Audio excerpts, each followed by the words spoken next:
Hi, I'm Tim. Welcome to Watchbox, and thanks for logging on. If you love this watch, email me, tmosso@thewatchbox.com. It's in the description below.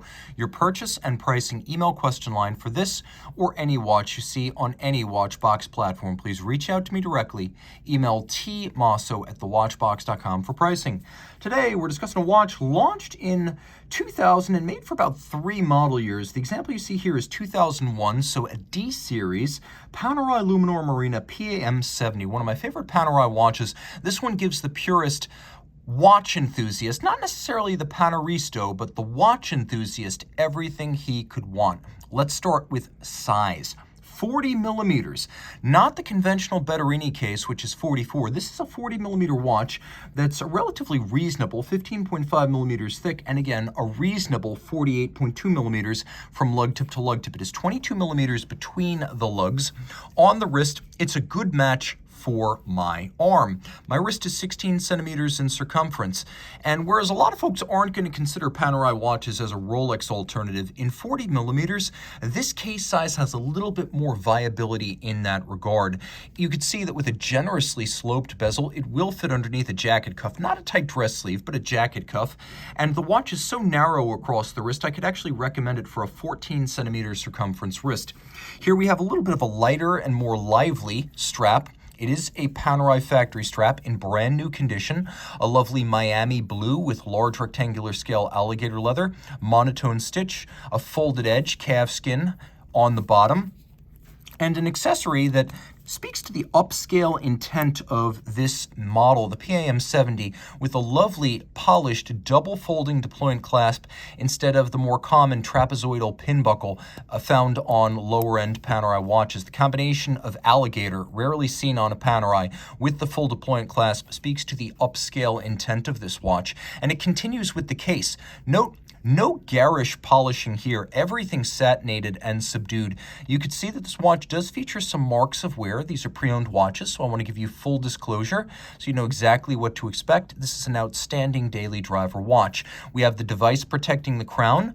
And of course, this device, introduced in the 50s, is iconic, as we have the locking lever and the crescent-shaped crown guard, covering the whole watch with the crown alone revealed. You know what it is, you know what model it is, you know what brand it is. That is the definition of iconic. It is also practical. Back in the day, the solution to the seal wear and case compromised caused by the initial Rolex oyster crowns and manual wind movements, those required screwing the crown in and out constantly to wind and set the watch. So the solution that was devised was a locking lever with a cam that would compress and decompress the crown seals. You wouldn't be threading through them. They would simply be compressed and decompressed. Problem solved. Now, when I open the locking lever, I can wind the watch, I can set the watch. Note that I have full access. There is no screw down action. It's easy to unlock this crown even when your hands are wet, sweaty, and gloved, and that is not the case with a conventional screw down crown.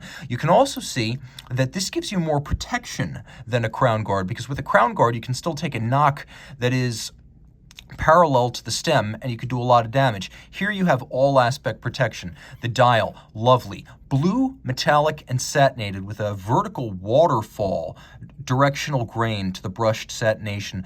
The date disc, in good taste, is the same color as the dial. You could see that this is a sort of, sometimes it's known as a sausage dial Panerai, which is to say that it features printed features that rise above the dial base rather than the sandwich, which typically features inset indices and numerals. Taking a quick look in the dark, you can see it still lives up to the luminescent reputation of Panerai, including the seconds hand and the little crosshair subdial on which it is placed. Now, this is not the purist's Panerai. I mentioned that before. It's not two-hand, it has date, and it's not manual wind.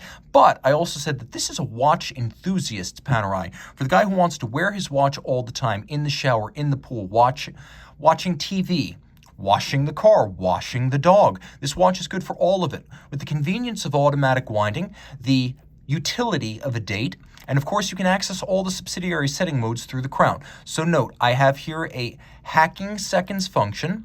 I also have a quick set so I can rapidly cycle the date.